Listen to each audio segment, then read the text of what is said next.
Quiero orar a Dios para dar inicio a esta meditación de hoy, porque estamos hablando de la resurrección. Hoy estamos conmemorando aquel momento tan trascendental en la vida del creyente. Y yo creo que debe ser motivo de gran alegría para todos nosotros el hecho de que podamos estar aquí hoy celebrando este gran acontecimiento que fue el sello de nuestra salvación. Así que quiero orar a Dios antes de iniciar esta meditación. Padre, te damos gracias, te honramos y te bendecimos en esta mañana, porque tú, oh Dios, descendiste a este mundo, te sometiste al más cruel de los castigos, a la más inmisericordia de muerte. Gracias, Dios, porque fuiste llevado a la tumba.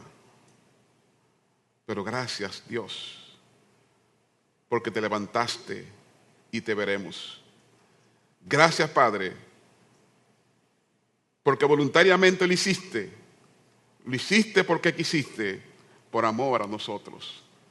Ayúdanos, Dios, a ser recíproco con ese amor, simplemente recibiéndote en nuestros corazones y adorando tu santo y bendito nombre. Usa esta palabra, Señor, para edificar nuestras vidas, a sabienda de que no tenemos nada que ofrecer, pero tú lo tienes todo. Háblanos, Señor, en este día, en el nombre de Jesús. Amén.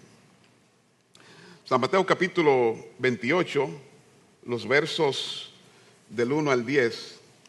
Quisiera mantenerme cerca de este pasaje todo el tiempo de la mañana de hoy, para que podamos adentrarnos un poco en este acontecimiento que fue la resurrección de Cristo. Dice Mateo capítulo 28, los versos del 1 al 10, leemos la palabra en el nombre del Padre, del Hijo y del Espíritu Santo. Pasado el día de reposo, al amanecer del primer día de la semana, María Magdalena y la otra María vinieron a ver el sepulcro. Y se produjo un gran terremoto, porque un ángel del Señor descendió del cielo y acercándose removió la piedra y se sentó sobre ella. Su aspecto era como un relámpago y su vestidura blanca como la nieve.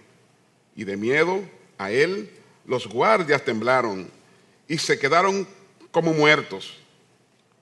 Hablando el ángel, dijo a las mujeres: ustedes no teman, porque yo sé que buscan a Jesús, el que fue crucificado. No está aquí, ha resucitado, tal como le dijo. Vengan, vean el lugar donde estaba puesto. Vayan pronto y digan a sus discípulos que Él ha resucitado entre los muertos y va delante de ustedes a Galilea. Allí lo verán. Miren, se lo he dicho a ustedes. Y ellas, alejándose a toda prisa del sepulcro, con temor y gran gozo, corrieron a dar las nuevas a sus discípulos. De repente, Jesús les salió al encuentro diciendo: saludo. Y ellas, acercándose, abrazaron sus pies y lo adoraron. Entonces Jesús les dijo: no teman, vayan, avisen a mis hermanos que vayan a Galilea y allí me verán. Qué tremenda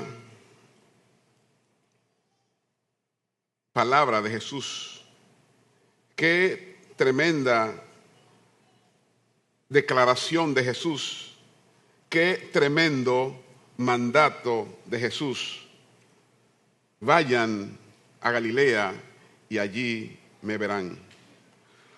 Uno de los mayores deseos que tenían los discípulos de Jesús y todos los que seguían su ministerio era verle siempre y ser acompañado por Jesús. Lo buscaban por donde quiera para que Jesús estuviese con ellos. Pero este deseo se convirtió en una preocupación. Y esa preocupación vino cuando ellos pudieron darse cuenta de que Jesús ya no estaría más con ellos en este mundo, a pesar de las promesas que Él le había hecho de que regresaría por ellos. En Mateo, en la segunda parte del verso 7 de este capítulo 28 que hemos leído, dice que el ángel había removido la piedra y se había sentado sobre ella. Pero ese ángel que habla con las mujeres, que estaba sentado sobre la piedra, les da una palabra de esperanza, diciéndole: Él va delante de vosotros a Galilea, allí le verán. Y tú no puedes ver a una persona que no está. Si no estaba aquí en la tumba, si Él va delante, es porque está vivo, es porque puede caminar, es porque puede moverse, es porque puede hablar. Y Jesús podía hacer eso, a pesar de que unos hombres crueles y malos lo habían crucificado, lo habían matado. Ellos pensaron que era su victoria el haber salido de ese hombre que algunos llamaban el engañador. Pero el ángel le dice a las mujeres que están a la puerta del sepulcro: vayan a Galilea y allí le verán. Luego, en el verso 10 de ese mismo capítulo, el mismo Jesús se le aparece a las mujeres en el camino y le dice: no teman, vayan y avisen a mis hermanos que vayan a Galilea y allí me verán. Las mismas palabras, la coherencia del mensaje de Dios siempre es el mismo. Si el ángel le dijo que fueran a Galilea, que allí le iban a ver, Jesús también le dice a las mujeres: vayan a Galilea y allí me verán.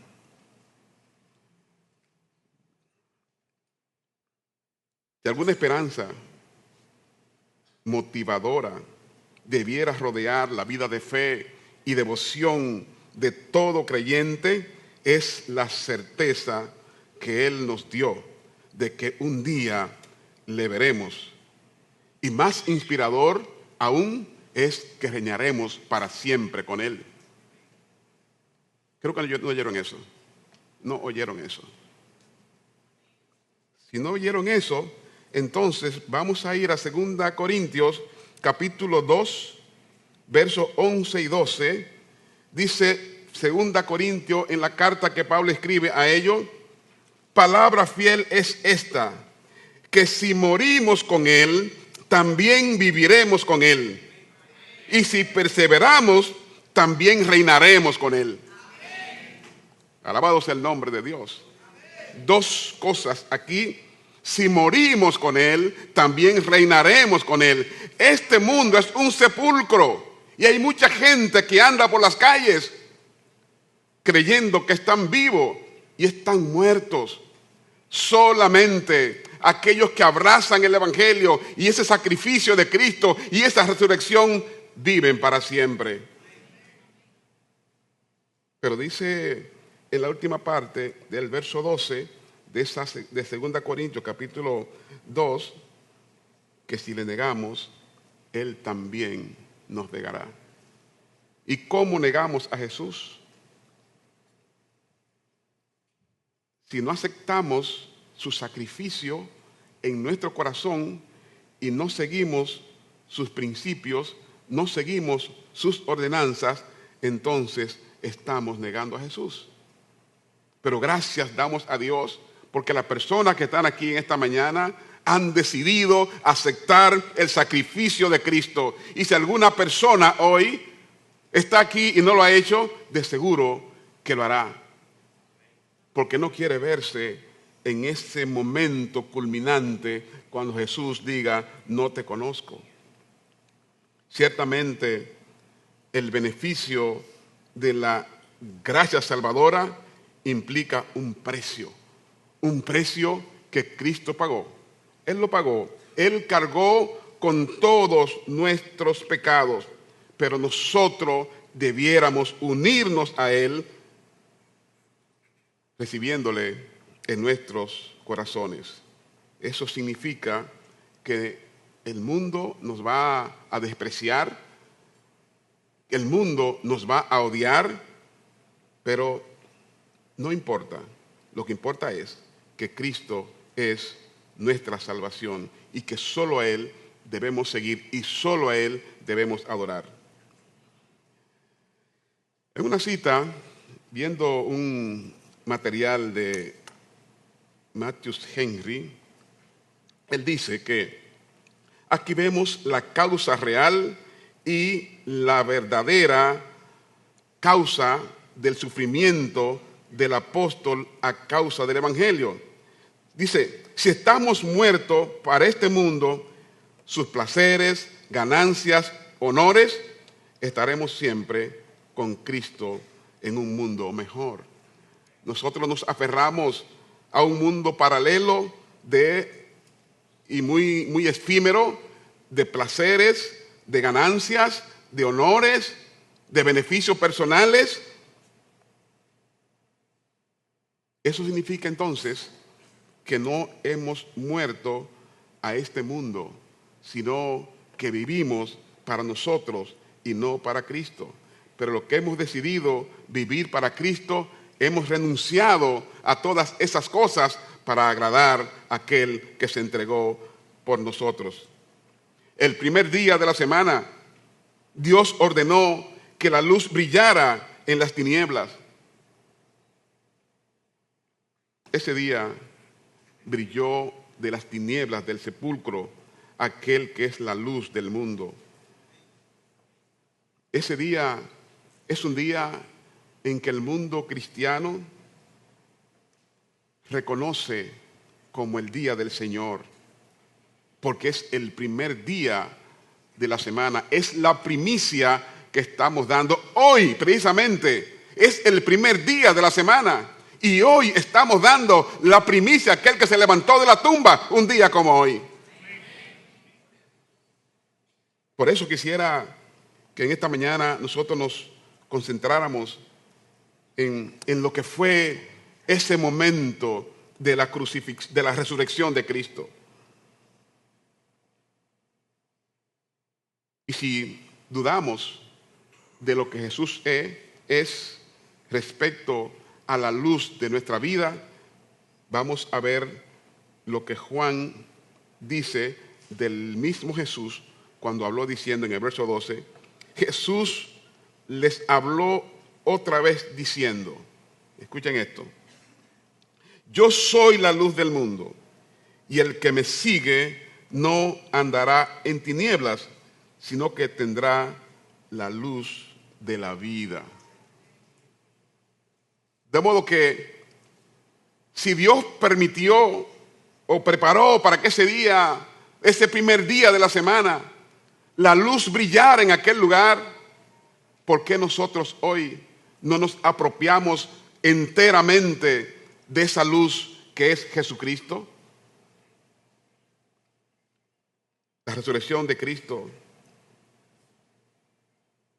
es como la alegría de sus amigos, pero también es el temor y la confusión de sus enemigos. Sus enemigos pensaron que en la tumba lo habían derrotado, pero quedan confundidos cuando Cristo se levanta de la tumba. El ángel animó a las mujeres contra sus temores. Una de las primeras cosas que le dice a ella: no tengan temor. Porque cuando ellas llegaron al sepulcro, encontraron que la piedra estaba removida. Y esa remoción de la piedra le causó temor. Pero, ¿qué le quieren decir los ángeles? En algunas partes dice un ángel, pero eran dos, solamente hay uno que habla siempre. Pero el ángel le dice a ellas que no tengan temor. Es como que los pecadores de Sión tengan temor, sí, está bien, pero ese temor no es para ustedes. A ustedes no les corresponde tener temor. Esa piedra removida no tiene que ser un temor para ustedes, debe ser motivo de gran gozo. Quien tiene que temer son aquellos que no reconocen que Cristo se levantó. No temáis, le insistió el ángel, porque la resurrección es vuestro consuelo. La esperanza que hay en esta resurrección, porque si Cristo hubiese muerto, si hubiese quedado allí y sus huesos, su carne se descompone, hoy fuera la gente a ver la tumba de Jesús con sus restos en aquel lugar, como lo hubiesen visto de cualquier otro que se haya levantado. Pero de Jesús no hay una tumba que podamos ver nada. La gente se va a hacer gira a Israel y van supuestamente a ver la tumba de Jesús, pero una tumba que está vacía, porque la tumba no pudo retenerlo a él. Se levantó, y se levantó glorioso para sellar nuestra salvación, para asegurarnos de que somos salvos por la gracia que Él nos regaló.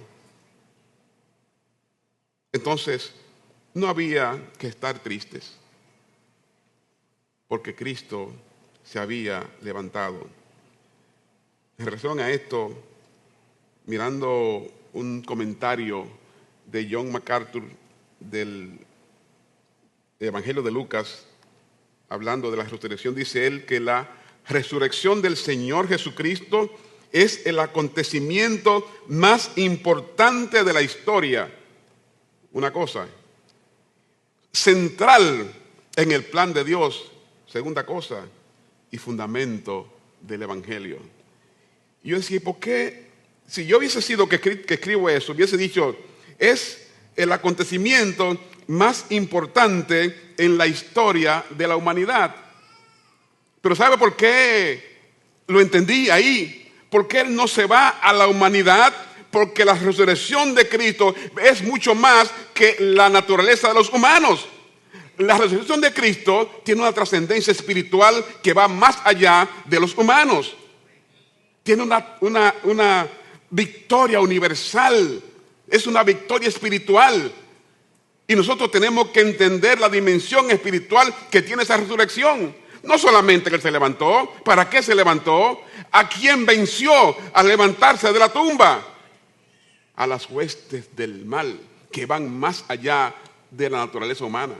Por eso es que entendiendo esta cita de MacArthur, se queda solamente en un acontecimiento más importante de la historia y central en el plan de Dios. Porque la resurrección no fue un invento de un momento, es un plan orquestado por Dios para reconciliarnos de una vez y para siempre con Él. Entonces, nuestra comunión con nuestro Señor Jesucristo debe ser espiritual. Y esto lo entendemos a través de la palabra. Solamente el estudio de la palabra, el conocimiento de la palabra, nos puede proveer del entendimiento suficiente para conocer la dimensión espiritual que tiene esa resurrección y esa comunión que debemos tener con Él. Por eso, que adentrarnos en la palabra de Dios debe ser una tarea cotidiana, habitual y asidua en nuestras vidas. Así no seremos sorprendidos por los acontecimientos de este mundo que tratan de distraer nuestra atención de la voluntad de Dios en todo lo que acontece a nuestro alrededor. Jesús nos dice a nosotros que nosotros no somos de este mundo. Oye, ¿qué tan aferrados estamos a este mundo? Estamos aferrados a algo que no es nuestro. Cuando estemos dispuestos a hacer de este mundo nuestro hogar y a decir, bueno, sí, ok, aquí estamos acomodados. Recordemos que el Señor dijo, no soy de este mundo. Debemos recordar que Jesús no está aquí. Debemos recordar que Jesús ha resucitado. Es el mismo Jesús que nos habla de eso en una conversación que él tiene con su Padre. En Juan capítulo 17, los versos 14 al 17, él conversa con su Padre y le dice, hablándole al Padre de nosotros. Él está hablando con su Padre celestial de nosotros y les dice, capítulo 17 de Juan, verso 14, yo les he dado tu palabra y el mundo los ha odiado porque no son del mundo, como tampoco yo soy del mundo. Mis hermanos, lo que Jesús está diciendo ahí, que usted y yo no somos del mundo. ¿Y cuánto nos aferramos a las cosas de este mundo? A los placeres, a los bienes, a las posesiones, al reconocimiento. Dice el verso siguiente, el verso 15, no te ruego que los saques del mundo, sino que los guardes del maligno. Hay una lucha espiritual que tenemos con un adversario que permanentemente está procurando desviar nuestra atención de lo que es Dios. Y ratifica en el verso 16, ellos no son del mundo, como tampoco yo soy del mundo.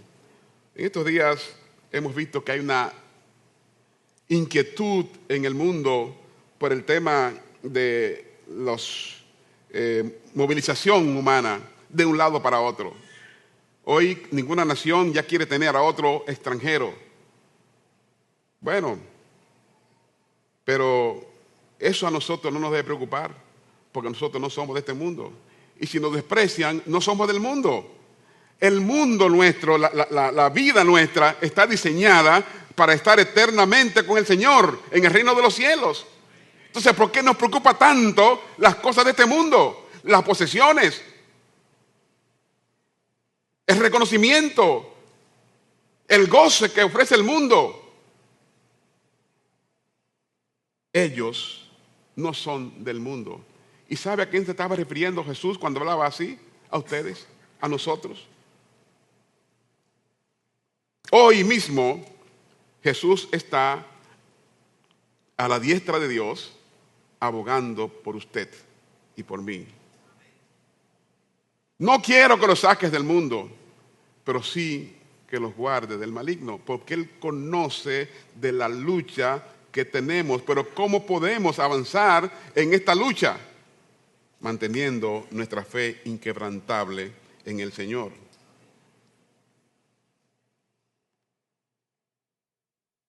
Entonces, es momento de que nosotros comencemos a buscar en las cosas de arriba. Y si buscamos en las cosas de arriba, allí le veremos. Allí le veremos. Porque allí Él está sentado a la diestra del Dios, el Padre. Y no está allí sentado simplemente esperando que el tiempo pase. Todos los días está trabajando para que su vida sea una vida de consagración a Él, para librarte de las vicisitudes de este mundo, para librarte del maligno sus acechanzas, de las acusaciones que Él hace delante de Dios sobre ti. Vivimos un mundo de pecado y de maldad, y de eso nos quiso librar la resurrección. Jesús cumplió su ministerio terrenal. Dice, una vez cumplida su misión evangelizadora, nuestro Señor pone su vida, y eso es importante que lo podamos entender, que el Señor Jesús puso su vida, Él voluntariamente. Los verdugos romanos y los judíos y los sacerdotes y los fariseos que convencieron a la multitud para que gritaran crucifícale, estaban pensando que estaban teniendo la victoria. Sin embargo, en Juan capítulo 10, los versos 17 y 18 encontramos que Jesús dice: por eso el Padre me ama. Escuchen esto para que no nos entristezcamos. Porque yo doy mi vida para tomarla de nuevo. Yo doy mi vida para tomarla de nuevo.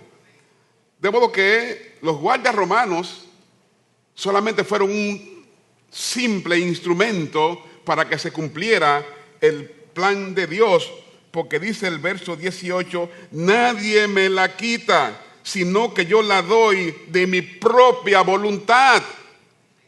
De mi propia voluntad. No es el corifeo que estaba allí gritando crucifícale.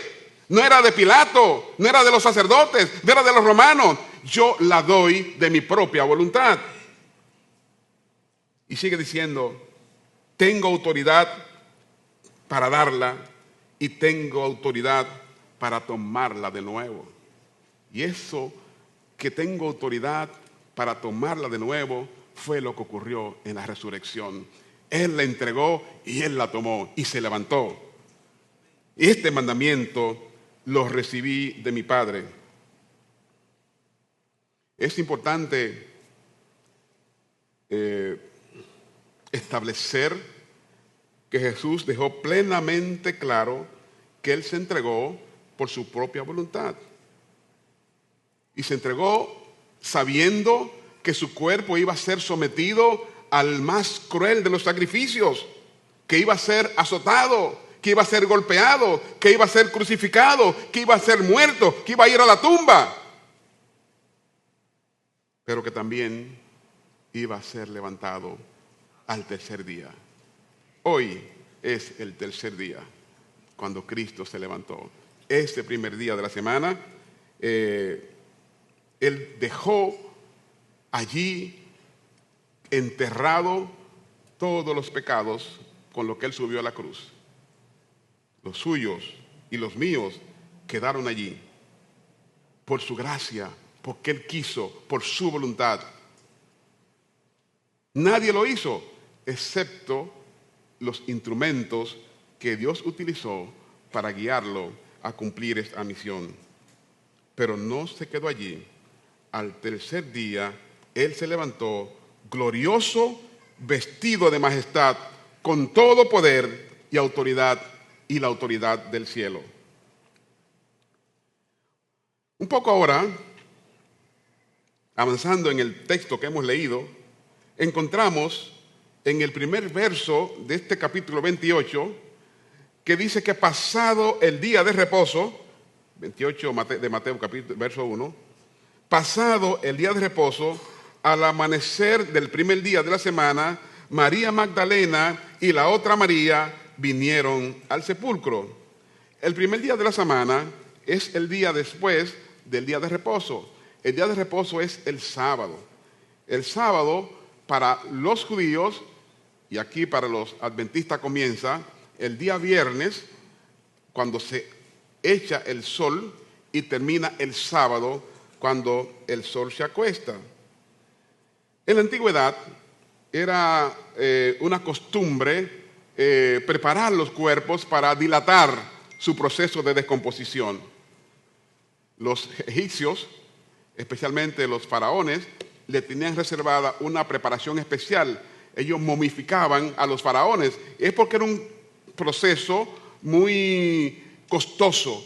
Le costaba mucho hacer eso.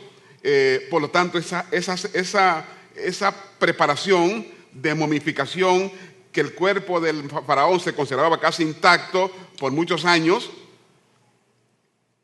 como costaba tanto, solamente estaba reservado para ellos. Pero en los tiempos de Jesús, las personas que tenían menos ingresos, se hacía una preparación del cuerpo, no para que duraran tanto, pero por lo menos para que estuviesen una prolongación de su espacio, de su proceso de descomposición. ¿Qué pasó con Jesús? Bueno, que cuando Él muere en la cruz, Él está expirando ya en la tarde, viernes. Y cuando Él muere, hay que sepultarlo. Pero cuando ya el tiempo va pasando, ya está oscureciendo, ya va a oscurecer, hay un hombre llamado José, que era de Arimatea, era un hombre noble, que tenía bastante dinero, y había cavado una tumba cercana. Era un hombre rico, y él había recibido a Jesús. Él era discípulo de Jesús, él había amado a Jesús, y él habla con Pilato para que le entregue el cuerpo de Jesús. Y Pilato le concede a ese hombre noble que se lleve ese cadáver más que está ahí. Él compra unos lienzos de lino fino, envuelve el cuerpo de Jesús y lo coloca en su tumba. Pero en ese momento de esa sepultura de Jesús, no había tiempo para poder hacer ese proceso de preparación del cuerpo, porque ya estaba llegando la hora de iniciar el día de reposo, y en ese momento, a partir de la echada del sol de ese viernes, no se puede hacer nada, absolutamente nada que significara trabajo. Tú no podías mover nada con un dedo que significara trabajo. Si se interpretaba como trabajo, entonces ya eso era una violación a la ley. Por lo tanto, había que llevarlo rápidamente, colocarlo en la tumba, porque no se podía preparar. Pero las mujeres siguieron ese proceso hasta la tumba, llegaron hasta allí y vieron dónde lo pusieron. Pero vieron también que había rodado una gran piedra, una gigante piedra, para tapar la boca del sepulcro que estaba tallada en una piedra, en una roca. Bueno, pero al parecer, ellas acordaron con este señor, José de Arimatea, que vendrían pasado el día de reposo, el primer día de la semana, para poder ungir el cuerpo de Jesús. Yo supongo que esas mujeres no durmieron durante esos días, pensando que llegara el momento exacto para poder ir al sepulcro y preparar el cuerpo de su maestro, porque amaban a Jesús y lo querían ver aunque fuera muerto. Lo querían ver, querían estar con él, querían servirle, aunque fuera a su cadáver. Y prepararon las especies y vinieron al sepulcro. Pero cuando llegaron, se encontraron con una gran sorpresa. La piedra, porque ellas venían por el camino pensando, ¿quién nos moverá la piedra? ¿Cómo vamos a abrir? Porque son mujeres, no tienen la fuerza suficiente para mover esa piedra y poder entrar al sepulcro. Bueno, pero cuando llegan, se encuentran con la sorpresa de que la piedra está movida, que ya la piedra no está cubriendo la boca del sepulcro.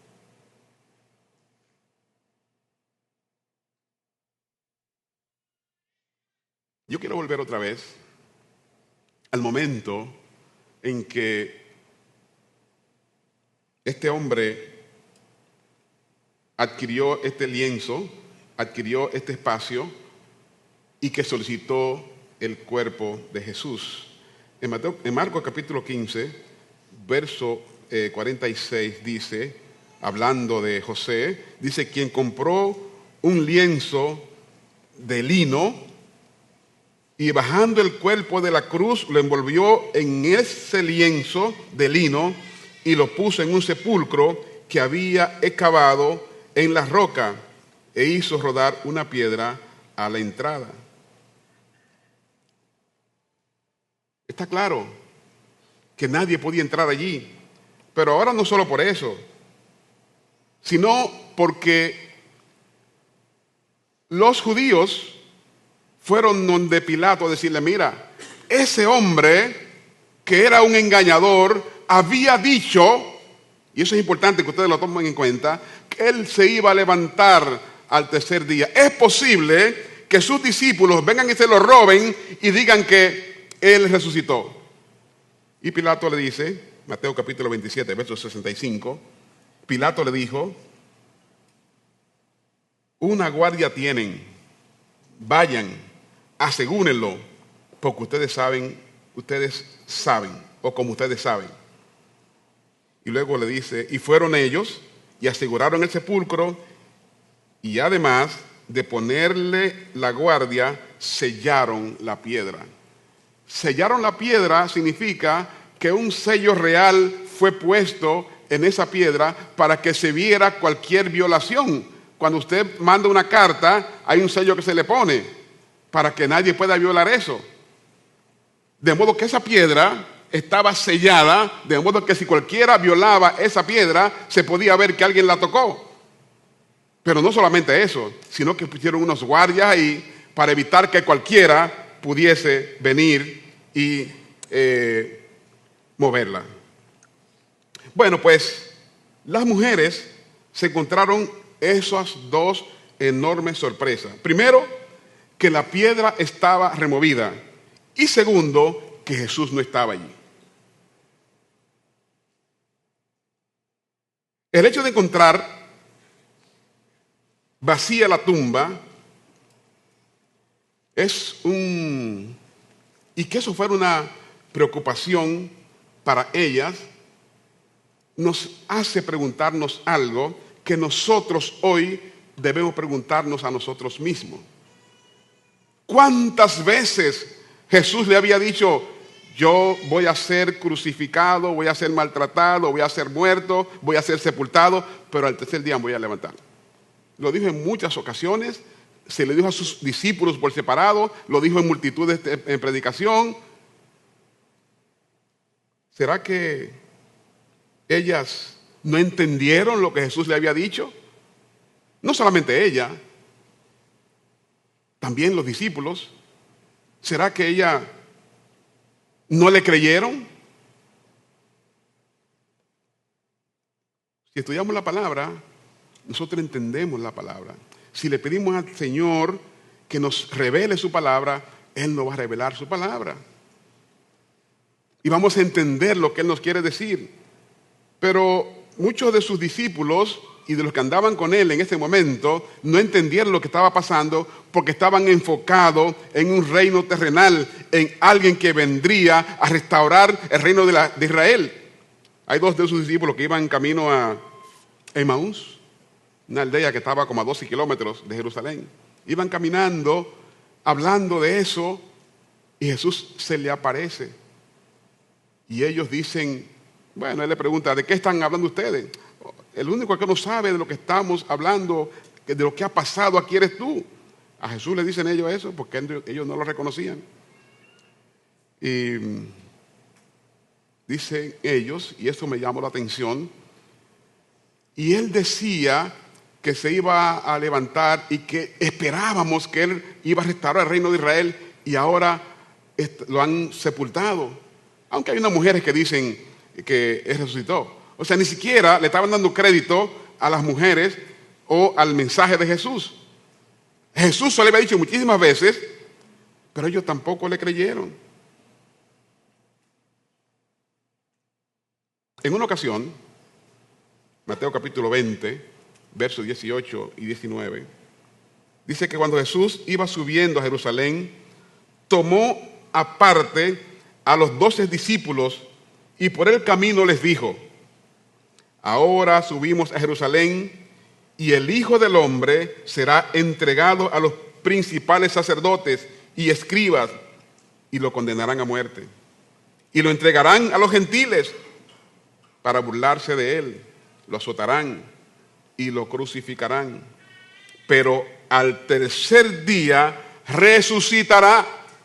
Eso lo está diciendo día antes de que ocurra eso. Y los llamó aparte y les dijo lo que iba a acontecer. Entonces, ¿cuál debió ser la esperanza de los discípulos? La actitud de ellos. Pero no lo critiquemos a ellos. Mirémonos a nosotros. ¿Cómo estamos esperando a Jesús? ¿Dónde creemos que le vamos a ver? Él los llamó aparte y le dijo eso. Y le dijo inclusive que iba a ser entregado a los gentiles para que se burlaran de él. ¿Y qué hicieron los romanos? Se burlaron de él. Lo escupieron, le dieron por la cabeza, le pusieron una corona de espinas, lo escarnecieron. Esos gentiles, pero ¿quién se le entregó? Los sacerdotes, los judíos, a los que él vino, por los que él vino.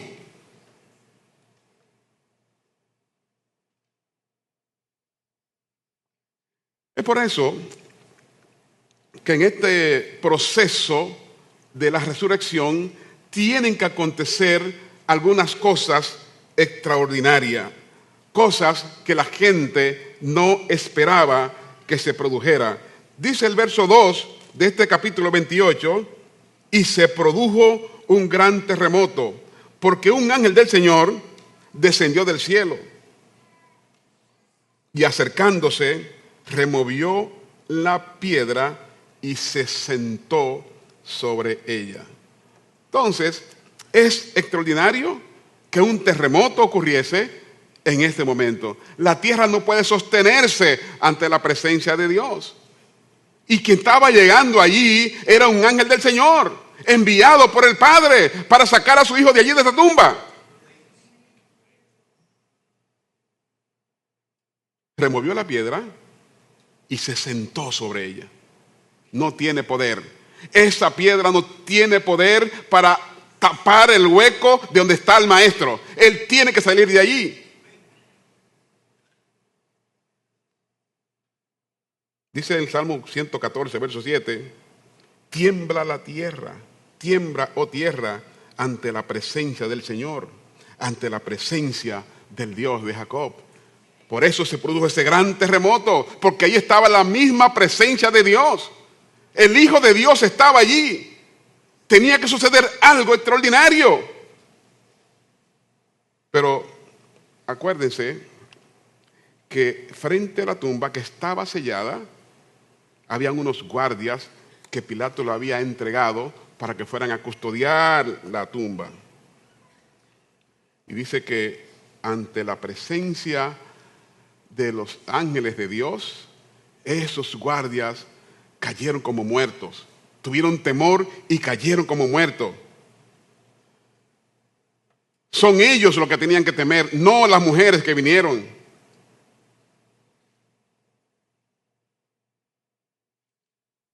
Ese Jesús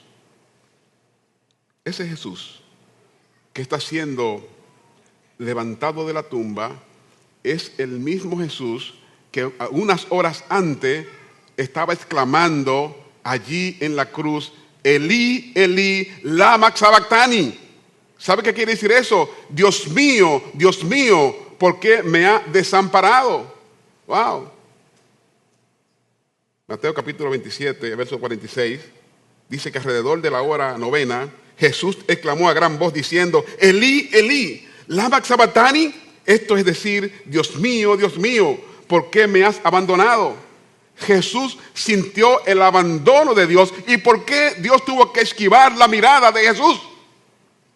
Estando en este momento crucial en la cruz, tuvo que esquivar la mirada porque el peso del pecado, la cobertura del pecado de la humanidad estaba sobre él y los ojos de Dios no tienen contacto con el pecado. Y tuvo que girar su vista hacia el otro lado para no ver ese momento. Y en ese momento, quitada la vista de él, Jesús sintió el abandono total de Dios. Y eso lo hizo porque él atrapó los pecados suyos, los suyos y los míos, y se los tiró encima, y Dios vio los pecados, a nosotros nos vio como pecados en él, y por eso miró la cara hacia otro lado. Y con esos pecados él subió a la cruz, y con su muerte lo dejó allí, sepultado para siempre. para siempre. Para siempre, para que nosotros vivamos también para siempre con Él. Pero de la misma manera que legiones de ángeles se presentaron en el momento en que nacía Jesús, en aquella pequeña aldea de Belén, así también en ese momento de la resurrección, ángeles vinieron a glorificar el nombre de Dios. Jesús podía por sí mismo remover la piedra. Él no necesitaba que ángeles lo liberaran. Pero ya quien se está levantando de la tumba es el Rey de la Gloria. Y el Rey de la Gloria tiene que ser servido por los seres más excelsos del reino de los cielos. Por eso viene un ángel y quita la piedra y se sienta sobre ella. Ciertamente, Él la podía mover, pero Dios no quería ponerle un trabajo más a Él. Yo tengo huestes celestiales que vienen y te sirven a ti. Dice el Salmo 24, versos 9 y 10. Alcen, oh puerta, sus cabezas, alcen las puertas eternas para que entre el Rey de la Gloria.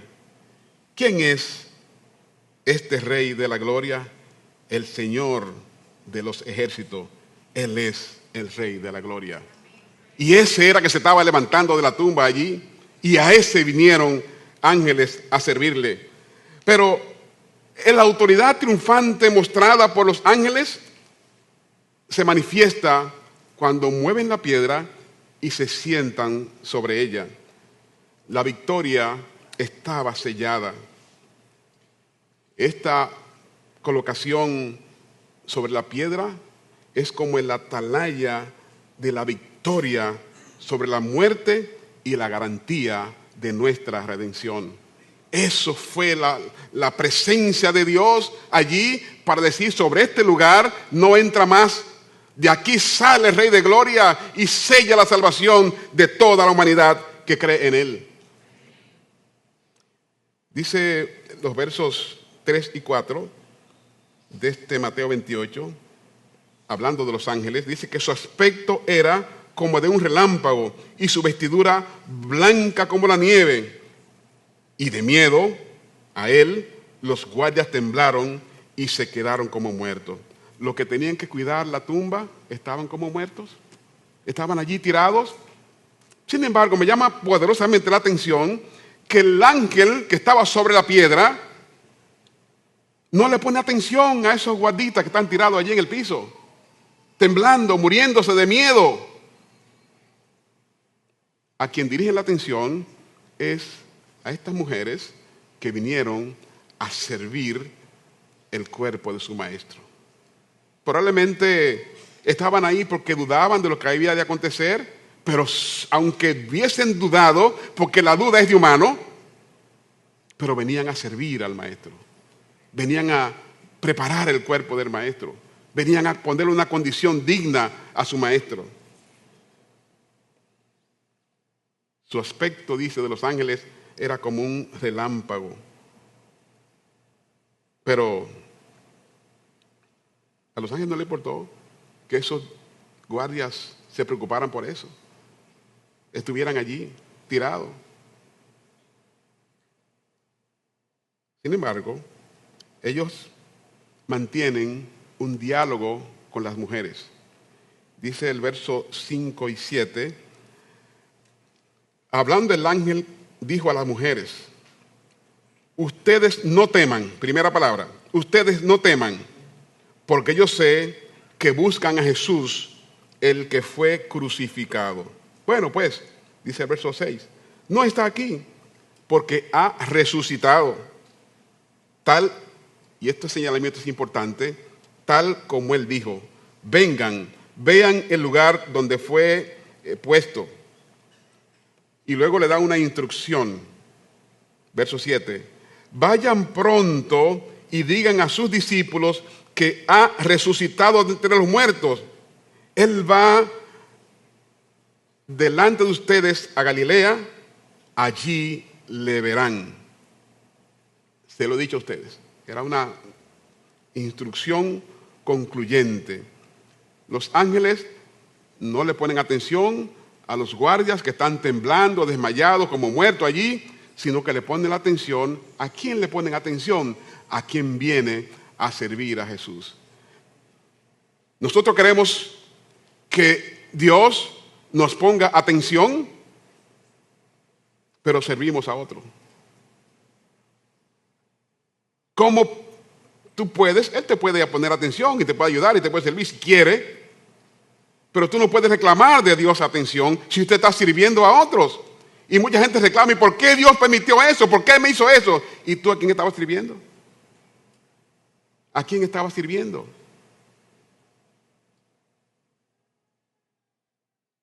Los ángeles tratan de infundir ánimo a las mujeres, haciéndole notar que no deben tener temor, que el temor no está dirigida hacia ella, que no son ellas las que deben temer, que teman a aquellos guardias que estaban armados, que tienen autoridad del imperio, pero no ellas tienen la autoridad de Dios.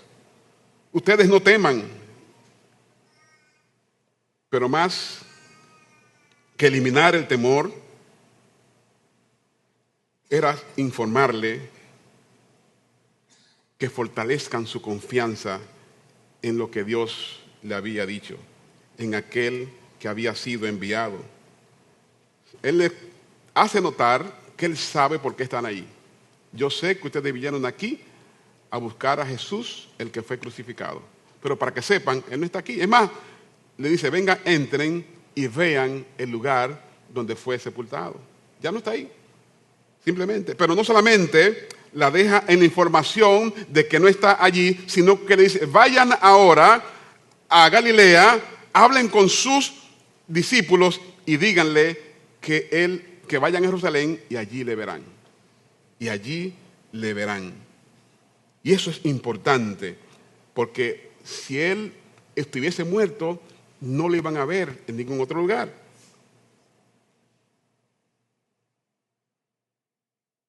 Porque él ha resucitado. La victoria sobre la muerte es la resurrección. La garantía de nuestra salvación es su resurrección. Es el cumplimiento de su promesa hacia cada uno de nosotros. Yo creo que esa afirmación que él le hace a las mujeres de que él ha resucitado provocó en ellas también una resurrección.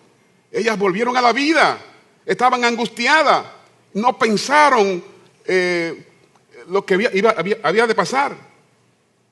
Pensaron, bueno, voy a preparar el cuerpo, pues ya lo perdimos, ¿no? Pues mire, no perdieron a nadie.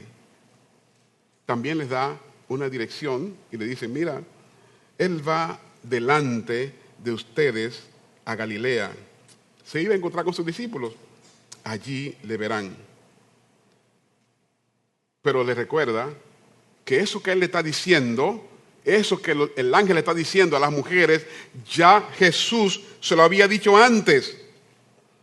Y el verso 8 dice, ellas, alejándose a toda prisa del sepulcro, con temor y gran gozo, corrieron a dar la noticia a sus discípulos. Obedecieron el mandato de los ángeles, que es el mandato de Dios, que le dijo, vayan pronto. Ellas corrieron a prisa, temerosa, pero con gran gozo, a dar la noticia a sus discípulos. Era una buena noticia. Nosotros lo decimos aquí sencillamente, pero una noticia agradable, buena. Y una noticia buena y agradable se comparte. Brinda aliento. Esa nueva vida que ellas recibieron sabiendo que Jesús se había levantado de la tumba, ellas la querían compartir ahora por el mandato de los ángeles con sus discípulos. Ellas no pusieron cuestionamiento a eso, sino que decidieron ir a compartir con los discípulos el anuncio de que Jesús había resucitado. Ya toda la duda había sido despejada. Ya no le venía ninguna duda. Ya estaban claras de que Jesús se había levantado.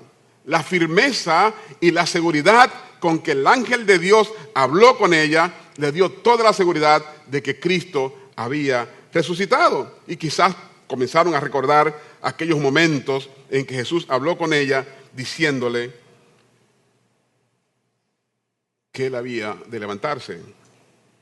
Ahora, en el camino, cuando ellas van a ver a los discípulos, se encuentran que su trayecto es interrumpido, es intersectado, y es intersectado ahora por el mismo Jesús. Veamos el verso 9. De repente Jesús les salió al encuentro diciendo, saludos. Y ellas, acercándose, abrazaron sus pies y le adoraron. Oh. Es impresionante esta interrupción en el camino. Afirmaba la realidad de la resurrección. Ya en ese momento no había duda de que Jesús había resucitado. Habían visto a Jesús. Allí le verán. Ese mensaje se lo dieron los ángeles a sus discípulos para que se lo dieran a sus discípulos, pero ahora ya ellas lo habían visto. Las dudas estaban completamente despejadas. Se multiplicaba la alegría y el gozo en sus corazones. Y de ese gozo en su corazón se arrojan a los pies de Jesús y le adoran. Hay posibilidad de que un creyente sienta la presencia de Dios y no tenga la intención o la inspiración para adorarle. Cuando venimos aquí, venimos a adorar a Dios. Pero cuando estamos en nuestra casa tranquilo, también adoramos a Dios. Cuando estamos en el trabajo, adoramos a Dios. Cuando vamos en el carro manejando, adoramos a Dios. Porque Él está ahí con nosotros. Estaba en el camino de estas mujeres. La encontró en el camino. ¿Por qué? No es posible estar en la presencia de Dios sin que nuestros corazones se dispongan a adorar. En el verso 10, ya casi terminando, Jesús les dijo, no teman. ¿Qué fue la palabra primaria que le dijo el ángel a las mujeres? No teman. Y la segunda es, vayan y avisen, pongan eso entre comillas y subrayenlo, no teman, vayan y avisen a mis hermanos que vayan a Galilea y allí me verán. Alabado sea el nombre de Dios. Esos discípulos que momento antes, horas antes, días antes, habían huido de Él, lo habían dejado solo, se habían separado de Él, lo habían negado. Estaban llenos de dudas, se habían ido a sus propias actividades porque ya Jesús no está. Y ¿sabes? Jesús debió estar molesto con ellos. Si fuera yo estuviera molesto. Y digo, oye, estos malagradecidos, tanto que yo los ayudé, tanto que estuve con ellos, tanto que les enseñé, ahora se van todos, me dejan solo. Pero no. ¿Sabe lo que hizo Jesús? Le dijo a ellas, vayan, díganle a mis hermanos, a los que yo amo, que vayan a Galilea y allí me verán. Él eleva ya la condición de discípulo a hermanos. Ese es el amor de Dios hacia nosotros. Estas visitas bondadosas de Dios suelen estar en nuestro encuentro en el camino del deber. Si estamos cumpliendo con el deber, con la asignación que Dios ha puesto delante de nosotros, vamos a tener la visita de Dios en nuestro camino. Y los que usan lo que Dios le ha dado para beneficiar a los demás, ellos iban a beneficiar con un mensaje de esperanza a los discípulos e iban gozosas por el camino para anunciarle a los discípulos de Jesús que Jesús se había levantado. Y ahí en ese camino encuentran a Jesús. Esta entrevista con Cristo era inesperada, pero Cristo siempre está cerca de usted. Siempre, como estaba de ella, está cerca también de usted. Él lo sigue estando. En su palabra encontramos a Jesús, encontramos sus enseñanzas, encontramos sus verdades, encontramos su inspiración, encontramos su esperanza. Él está cerca de nosotros permanentemente y para siempre. La voluntad de Cristo es que su pueblo sea un pueblo alegre y gozoso. Y su resurrección, como hemos celebrado aquí, proporciona innúmeros motivos para la alegría. No tengan miedo.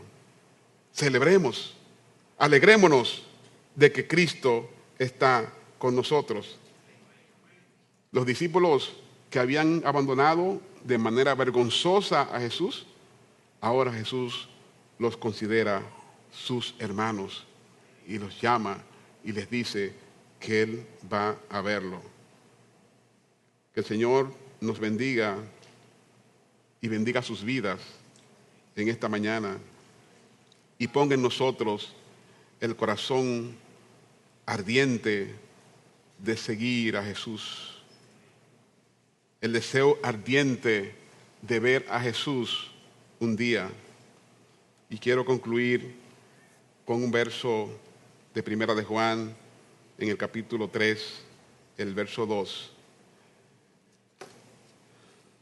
Primera de Juan, capítulo 3, verso 2 dice: amados, ahora somos hijos de Dios y aún no se ha manifestado lo que habremos de ser. Pero sabemos que cuando Cristo se manifieste, seremos semejante a Él, porque le veremos como Él es. Ocupémonos pues, hermanos, de la sagrada tarea de compartir con otros el mensaje de la cruz. Ese mensaje que Él amorosamente nos ha entregado. Si así lo hacemos, allí le veremos.